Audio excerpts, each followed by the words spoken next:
The next update for Plants vs. Zombies Garden Warfare is Suburbination. We're very, very excited about it. It's a huge DLC pack for us. It's going to have a brand new map called Crash Course. It's basically a desert-style suburbia on one side of the map and a golf course on the other side.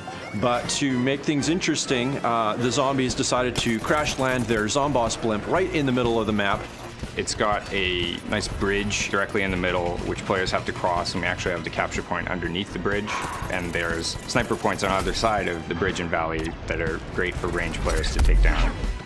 The game mode, Suburbination, is our take on a classic domination-style game mode where the plants and zombies are fighting for control of 3 strategic locations in a map. So once you actually capture all 3 bases for your team, you put the other team in a sort of state of suburbination, as we call it. And that's basically, you have the other team in complete lockdown mode, and they have to try to get at least one objective back from you. Otherwise, your team is just going to sit back and just earn lots of coins.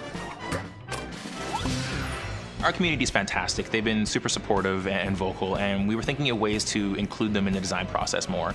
So we held a contest to vote on the new Peashooter design. We took in hundreds of submissions of concept art and cool characters that people had created. We narrowed that down to a smaller field, voted on those internally, and then presented the top picks onto Facebook for fans to vote. The character that was selected was called the Plasma Peashooter. He's sort of got a cosmic flavor to him. His weapon is very similar to the Future Cactus, where he can fire off a bunch of quick, plasma pea bursts, but he can hold and charge it for like the ultimate plasma blast.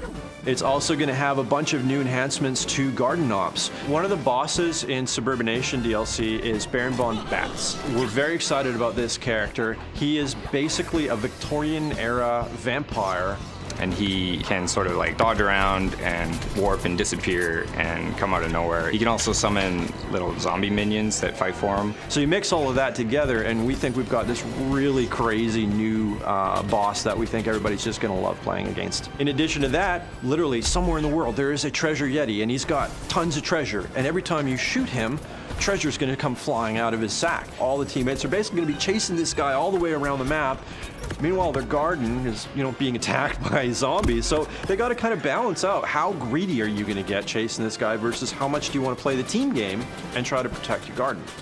One of the big things in the next DLC is going to be customization. And for this, we went crazier than I think we've ever gone before. So the amazing Bling Pack is going to be new to the Suburbination DLC. It's going to have a whole bunch of blinged out accessories for your characters to wear. Talking about gold eye patches, diamond studded pork chops. The game is epic. Like just ridiculous things.